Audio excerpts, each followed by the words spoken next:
Hello, all. My name is Tommy, and I am uploading this very late, but I won an RTN on Kayo a couple weeks ago and wanted to make a quick kind of, upload showing the list and talking about those games, as well as kind of, you know, just have a video on this channel because I'm hoping to upload recordings of my games as I review them.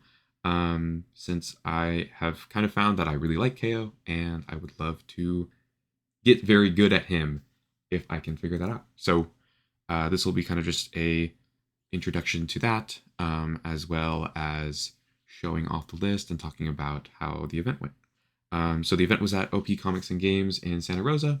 It was a 32 player event, and you can see on the page here the meta breakdown now. As you can see, there were a lot of KOs, significantly more than any other individual hero. But there were a good few kind of fours and three ofs.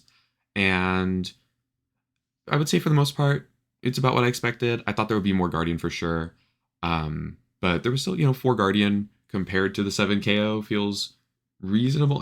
Maybe a little, I would have expected a little closer. But four Guardian to the 7 KO. And then the surprising thing was the 4 Katsu, just because he wasn't totally on my radar because of how good I thought Guardian was, and still think Guardian is. But 3 Dromai as well. Kind of what do you expect? I feel like Dromai is just popular, so there are Dromais.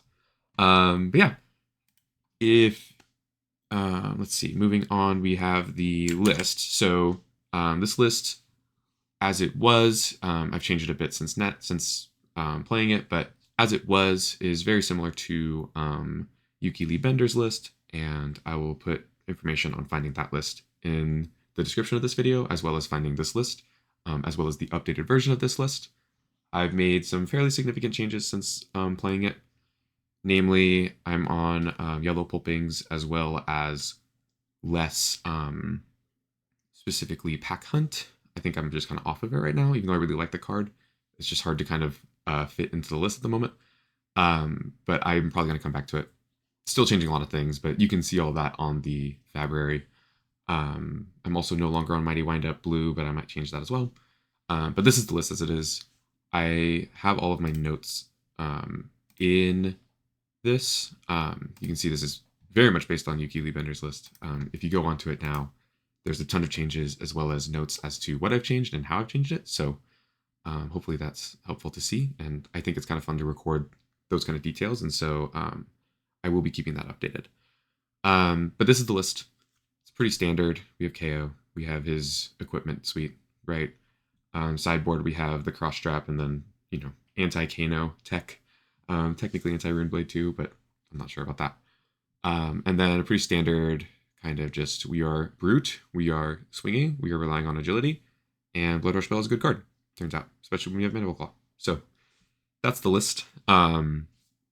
And you can check out kind of, I'll have the deck tech on the February. I think I like the written deck tech a lot, so that'll be there, and people are welcome to read it. But yeah, going into how the games went, I played a lot of Brute at this event. Like a very significant amount of kind of gem luck, I think, went into this event for me, at least in the Swiss. And you will see in a moment what I mean when we go into our first round. So round 1, I played against a KO. It was actually someone who is part of our kind of testing group and has joined the KO Cabal. And he was playing a mid-range list as I was. And I won this round largely thanks to Scowling Fleshbag. We both kind of had an early minigame of, we both drew early Blood Rush Bellows. We both had Scowling Fleshbag. We used them against each other. And mine was just a little bit better than his, partly because of what we drew into pitch, as well as the fact that I was able to make his Blood Rush Bellow turn weaker by using Send Packing, because on his turn 0, so I went second. On his turn 1, turn 0 of the game, he pitched a Blood Rush Bellow to Wild Ride and then arsenaled. And I figured the only reason to really do that is if you have Blood Rush Bellow in your hand and you want to arsenal it, and you had a second one or something. So I spent my first turn throwing a Send Packing at him, seeing the Blood Rush Bellow get banished, and kind of being prepared to just kind of, he's going to block and then play out the Blood Rush Bellow turn. and his was just much weaker than mine. Scowling Fleshbag ensured it to be so. And then mine, I think I also only got one attack off with it, but I was able to Arsenal Command and Conquer, and that was much stronger than what he arsenaled, and the Command and Conquer ended up being very disruptive as well. So I was just able to kind of pull ahead with those kind of threats, stopping him from pushing out big turns. Moving on, we have Reinar was my round 2 opponent, and he'd actually just beaten a mid-range KO in his round 1 as well. So a lot of people pairing into KO, and me kind of seeing the outcome of that. He was on a cool Romping Club beat chest style Reinar deck. It's something that I was actually looking at for in a post-claw world and kind of thinking about already, because KO is gaining a lot of points already. But the list was cool, and it was very fatiguey, very like just kind of grindy, like I'm going to throw above rate Romping Club type of attack, maybe beat chest a couple times, hopefully kill you by you just having all blues in your deck. And so I treated it like Guardian and felt rewarded for that once I saw the Romping Club and once I saw kind of the fat stack and how he was playing.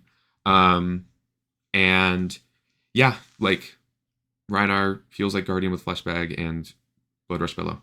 It's kind of the bottom line, I think. And this was a cool game. In the late game, I actually like had a moment where I was able to Reckless, but the fact that he didn't play around Reckless at one point, and then the fact that we were kind of getting into most of our deck, I was thinking he probably has a way, like Sigil or something, to get around Reckless. And so I tried being patient with it, and I felt rewarded because I chose not to use it one turn. And then I had a kind of weak attack, but then I arsenaled the Reckless, and I watched him pitch a Oasis Respite to swing Club with something else. And I was like, okay, so he had Oasis, that's cool. Should be dead now. I do the Reckless, and he plays an Oasis Respite from Arsenal. So that was funny. I ended up being able to win this game because I had pitch stacked really early a Blood Rush Bellow and then a Cast Bones later on. And so I was able to do a Blood Rush Bellow turn, proceed to a Cast Bones turn, and then the Cast Bones like did not whiff for obvious reasons, just because we were that far into the game, and my whiffs are cards that I'm either pitching or playing or blocking with usually, except for those two. And then being able to do like, here's 15 with Go Again off of a Bear Fangs into Claw or whatever is enough to win at that point. So I thought that game was kind of sweet. I thought the fact that I'm playing around this ridiculous Oasis Respite thing and then still like not playing around it enough was funny. But it was a fun game and it was cool. And Reinar's cool still, turns out. Moving on, I played against another KO. This one more aggressive than my round 1 opponent and then my list. This is actually the list that I would later learn Lupine Fiasco is on. And it is a very cool list, but I think midrange KO is able to come ahead. I was able to win this game going second, thanks to the fact that we have better blocks in the midrange list than the aggro list has. But this was a really close game that I actually technically should have lost, because there was a point in this game where we both went down to 1. I had made a really dumb choice of trying to run the KO matchup without Reckless Swing because I figured the matchup doesn't really get to second cycle, and I had a moment in my round 1 event, or round 1 of this event, where the Reckless was like awkward because it meant I had to play out a Blood Rush Bellow in a weird way to like make sure I was pitching all of my non blocks well enough, and so or like block with a card I didn't want to kind of thing. And so I tried without Reckless this game and immediately regretted it because we both went down to 1 at some point. And for multiple turns, we're at 1 life, just like completely nerve-wracking. And I knew he had pitched a Reckless Swing, and I figured he probably had a second one in his deck. And so I was just sitting there like, well, I'm just going to wait till I die and just kind of keep slamming attacks until I don't, or until I do. And he was like, well, I haven't seen a Blood or Reckless this whole time, so I know I'm dead eventually. And at one point, I drew into a hand that was 2 non-blocks and Mighty Wind Up, and then I think a 3-block. And I was just looking at my 5-block worth of hand, looking at my 1 life and going, well, most KO attacks kill me here, so that's fun. And there was a long kind of like wishy-washy thinking on my opponent's behalf, looking at his hand and looking at like the situation and thinking about Reckless Swing. He's like, he has to have it at this point. And he decides, instead of attacking, to Arsenal Pass, which he even knew, like when he did it, he was like, oh, I'm going to regret doing this. And I think he kind of just psyched himself out of Reckless Swing and the game that Reckless Swing is. And him passing there let me just kind of like get tempo back, and then I was like, well, hopefully I can kill you before you get to your Reckless Swing then. And I start playing out my attacks, and really luckily, his Reckless Swing is like 2 hands deep from when the game ends, and I'm able to throw enough attacks that he eventually draws out his 2 blocks and non-blocks and isn't able to stop my attacks.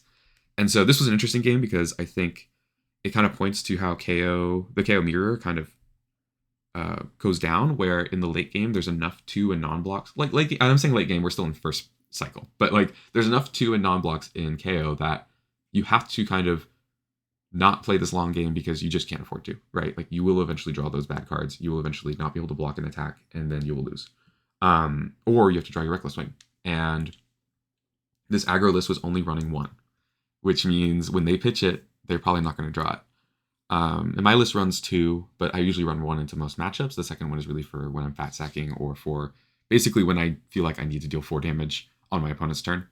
And so, pitching it is dangerous at that point, and drawing it early is dangerous as a result. And that kind of sucks because it's like, well, if I don't have control over drawing it early and I have to pitch it, then I kind of want my second copy. So I think I run 2 copies now into KO, but we'll see if that stays true or if that is true. But the matchup is interesting because there's so many just above rate attacks going on, or on rate attacks between the 6s and 7s. It's like you can't really afford to have those 2 blocks be relevant. And so when we both went to 1, it was just that was a big deal in that sense.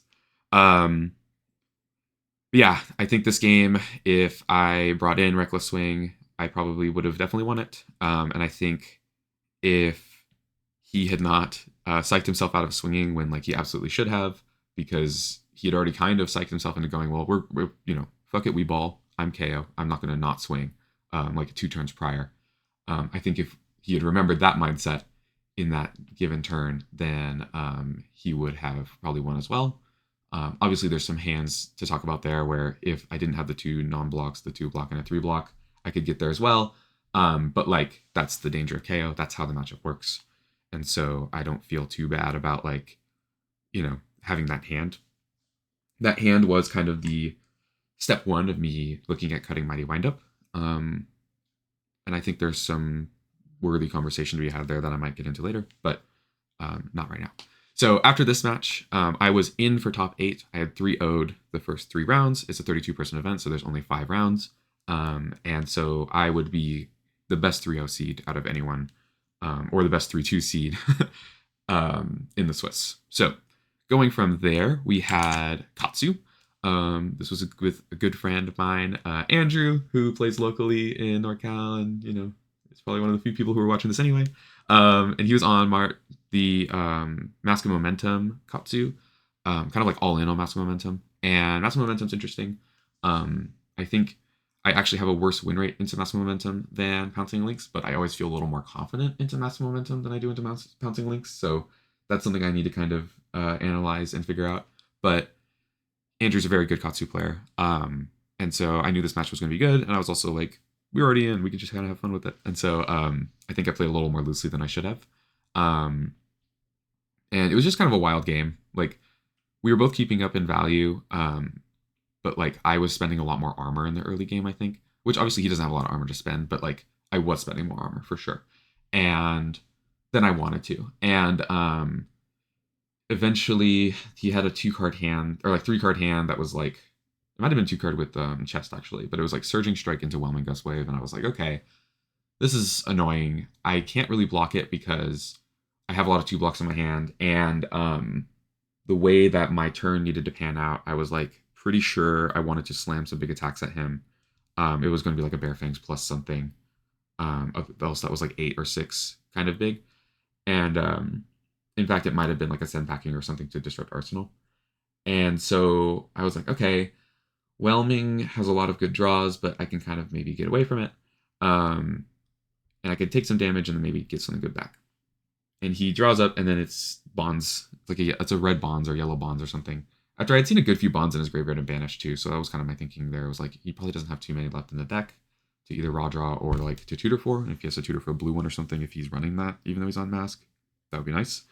But it wasn't. It was he just draws the bonds, and he's able to do a lot of damage because of that. And so I ended up going really low compared to where I wanted to be, especially because we were both playing a pretty mid-range game at that point. And he was able to just kind of like clean up from there. I was able to still throw in like my big attacks, but it just wasn't enough to keep up at that point. Like I was at low enough life that he was able to just go Dachi Lock.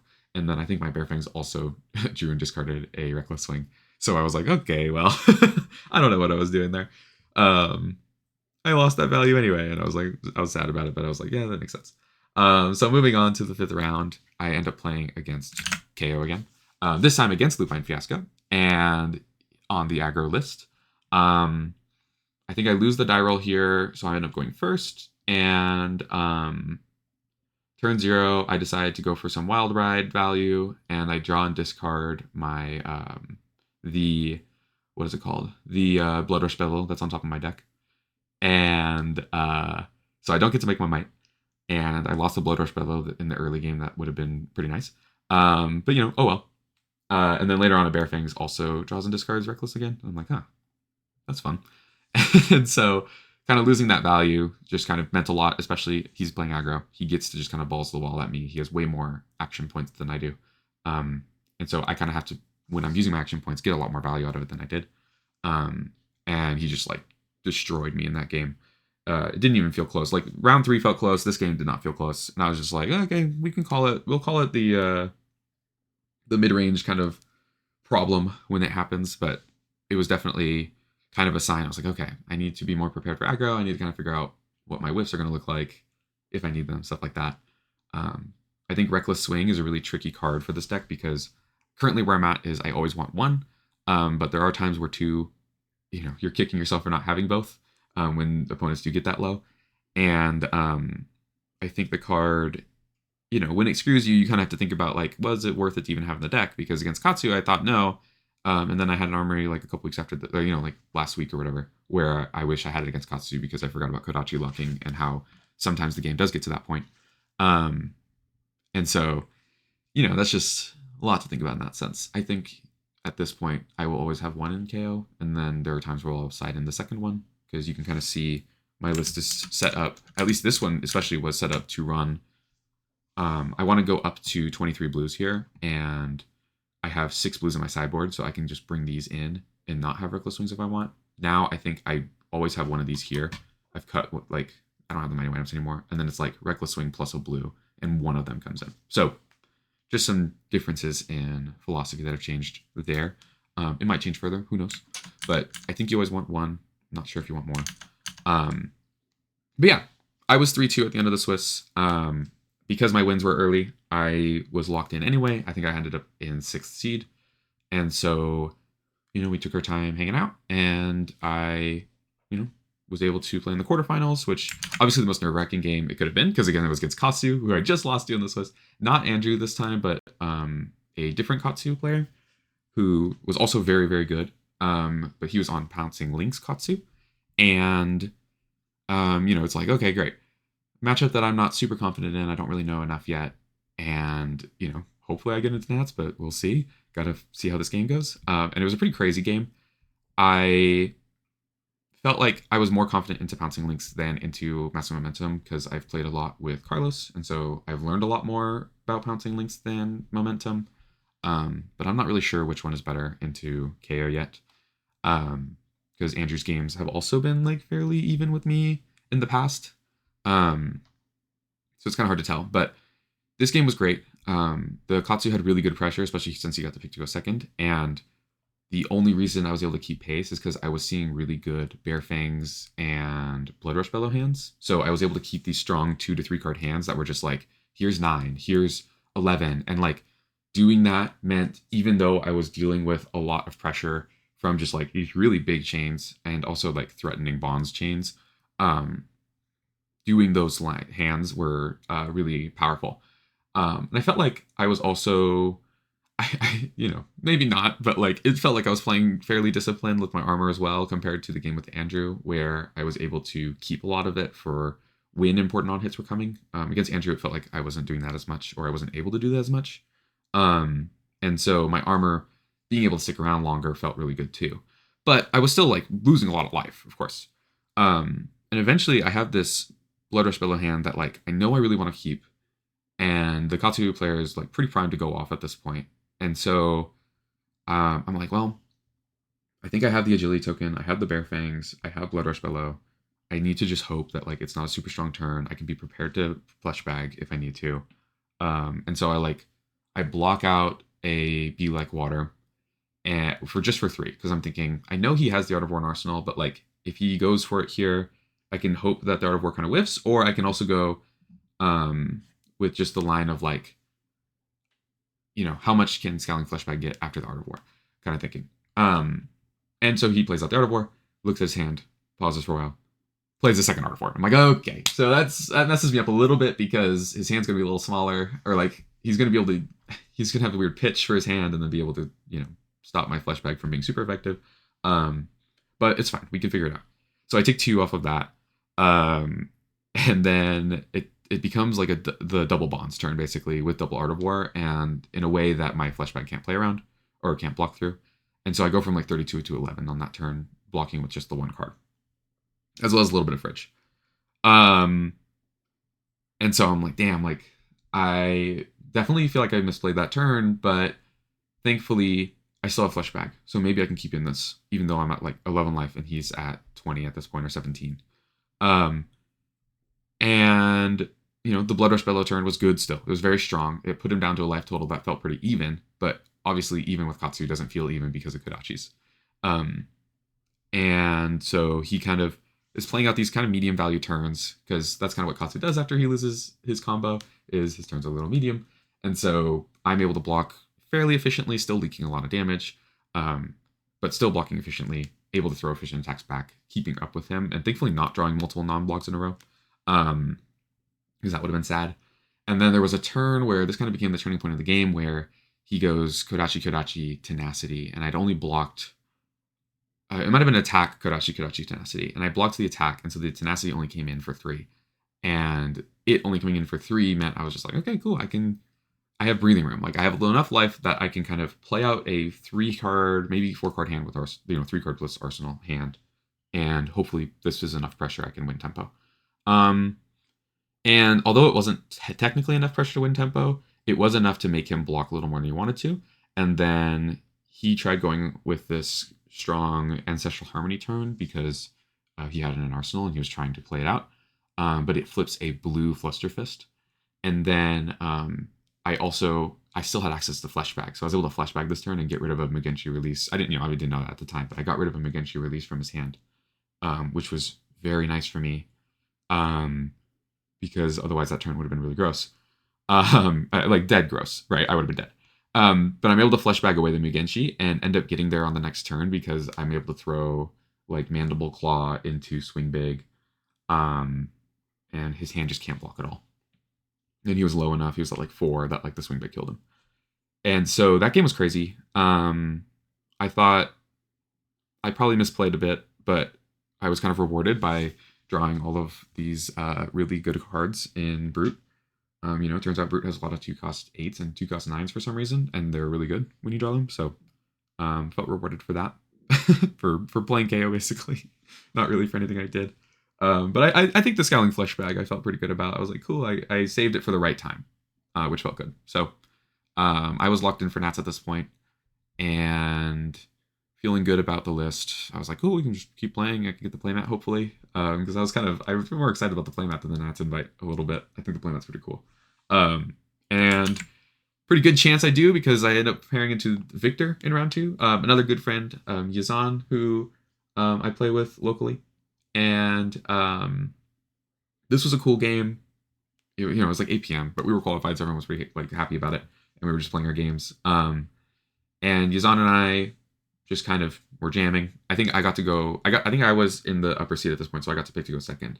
And it was a pretty standard KO Victor game where like I got to apply a lot of pressure. He tries to apply some pressure back, throwing Dominate and Macho Grande type of attacks when he could. But like KO just gets more value if he's not disrupted as much. and I think I end up winning with a cast bones into pulping, which is just gross, like for obvious reasons. Um, Victor's a matchup where we fat stack, so I wasn't too afraid of fatigue anyway. But like you do want to set up those kind of big attacks, and I was able to, and was able to win because of that. I think in this game, he wasn't as aggressive with his armor as I was expecting. Because I think one of the ways that, or I don't know, so far it's felt like the way that Kayo kind of struggles into Guardian is if Guardian has disruptive cards and they're able to use Fridge plus a couple of cards per turn, and then throwing disruption back so that Kayo can't like utilize a full hand when he has access to agility. And I think just unfortunately for Yazan, it didn't line up for him to have disruption when I had my agility tokens, and so I was able to play out these strong turns and eventually take it. And so that led us to the finals against Kayo. So no matter what, this event was going to lead to Kayo getting LL points. And it was against Lupine Fiasco again. So that was super exciting. Kind of a really fun way for the event to end, I think, because Lupine and I had spent a lot of time talking about Kayo. We were both 5 players, and then I started brewing some aggro Kayo and talking to him and some others about it, and then we were all like, oh wait, this is really good, we should just play Kayo. And so pairing into him while he was on the more aggressive Kayo list was kind of exciting. And we decided to play for the win, because why not? And he had won in the Swiss, so I wasn't super confident at this point. I still had not realized that he was on the exact same list as the KO I had beat in round 3. But I did have a sense that he only had 1 Reckless Swing, and I had some information about like, okay, I know he's got a lot of non-blocks and a lot of 2 blocks. So I can kind of, as long as I don't brick hands, I think I can get there. So our game is crazy good. He obviously gets to pick to go second. I don't get to do my turn 0 cast bones because I don't have it. And he does an amazing job applying pressure throughout the whole game, just like really utilizing his hands and recognizing where his action points were to have these multi-chain, 5s and 6s that like are just very difficult to beat. And so I end up just in a position where there's a total massive life gap between us, like maybe 10, 15 point life gap. And at some point, he isn't able to apply as much pressure, or like he pays a lot of life to apply some pressure, and I'm able to do a Bare Fangs into a Send Packing for a solid like 14 points of damage plus having a Might. And I banish a Humble from his arsenal, and he decides, instead of blocking it out, to take it all because his hand's really good and my life is low enough. I think in hindsight, I think he also mentions this in his battle report, or his tournament report, that his hand wasn't as good as he thought, and that Enlightened Strike is a very like, it's a card that lies to you. It's a misleading card because it feels good and then it isn't sometimes, and you're just like, damn it, I wish I blocked with it. And so banishing the Humble, he just takes it, tries to throw a good turn back at me, and I think what ends up happening, it's either this turn or the next turn, I'm able to block just enough to go down to 1. And I felt comfortable going to 1 because I had seen him pitch the Reckless Swing earlier, and I was like, if he has the second one, he has the second one. Good for him if he does. But also my hand was like, I think what remained in my hand after I blocked for 6 was a blue Mighty Windup and red Pulping. And so I didn't totally have a choice. I think if I block with the Mighty Windup, I just lose at that point. And so I'm like, well, I'm just going to rely on Pulping. He is at 4. He has 1 point of Fridge, and I have 2 Mights. And so if I get to my turn and I do this Pulping and it doesn't whiff, then he has to have exactly Reckless Swing, not just to survive and kill me, like not just to kill me, but to survive the attack as well, even if it whiffs. And so I'm like, okay, well, here we go. Play the Pulping down, flip the top card. It's a red Sultan Battery, and Pulping comes in for 8 Dominate, and he kind of just stares for a minute, and then it's like, all right, that's game. And it was crazy. Like, felt extremely like he was favored to win the whole game. Until I've had that Pulping hand, and then he was only able to get me to 1. And he wasn't like his hand was bad. Like, I mean, he was swinging like E-Strike into something into Swing Big. Like, he swung a lot of damage. So to be able to survive it and to be able to throw exactly Pulping to win felt really good. And yeah, that was it. That was 6 rounds, or 5 rounds. Sorry, 8 rounds total. 6 rounds, 5 rounds in Swiss, 3 rounds in the cut. I keep saying 6 because I went 6-2. Um, and it was a lot of KO mirrors, a ton. Every other game was KO basically, and until the cut. And there were a lot of KOs in the top 8. I think there were 3 of us. Might have been 2. I know there were 3 Katsus, but there was a lot of KO as well.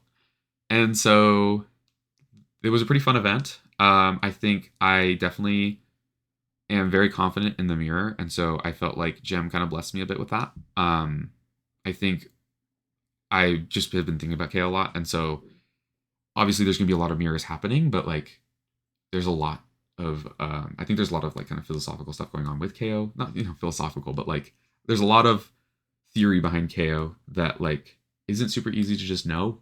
I think a lot of people who are playing KO right now and playing them well, or just kind of knowing about KO, have been kind of saying like he's deceptively difficult to play. I think Yuki actually might have said explicitly that he's deceptively difficult to play, just because there's so much going on, like with the numbers and figuring out kind of what to do. And I felt like at this event, I was pretty rewarded for kind of knowing my deck and knowing all the cards in it and knowing the value I could output at a given time. And for getting paired into a lot of matchups where I got to utilize exactly that. I think the mirror is exactly where you get to utilize that kind of information and that kind of knowledge when you're brewing your list and when you're executing it. So I felt good about that. Yeah, that's kind of it for this. I just wanted to get something out because I've been meaning to, and I know it's late, and I figure this is the easiest way to kind of just produce something so that I can have it out, because I'm still kind of figuring out my recording situation and getting a good system for that. But yeah, hopefully in the future, probably the next couple of weeks, I'll be uploading a little bit of gameplay analysis stuff. I want to do kind of specific matchups and try to like figure out how each matchup works for KO, especially for the kind of mid-rangey aggro KO that I'm currently working with, because I think it would be nice to have really specific information going into the Pro Tour, or I'm at the calling, not the Pro Tour, but Pro Tour LA calling, and getting into Nats and Battlehard in San Francisco. I think something that I will really benefit from is having that knowledge, and I think recording it is a good way to kind of forcing myself to actually analyze those games and give myself a commitment to it. So that's what will be here, and hopefully people are interested in that, and have information for me that they want to give me from seeing this stuff, because making it public means that people can talk shit or let me know what I did well, and I can learn from that. So that's the plan. That's what's going on here. I hope this was interesting or helpful to anyone, or at least kind of fun. And yeah, I will hopefully have something against Bravo or Azalea in the near future to upload as well. So thank you for getting through all of this with me.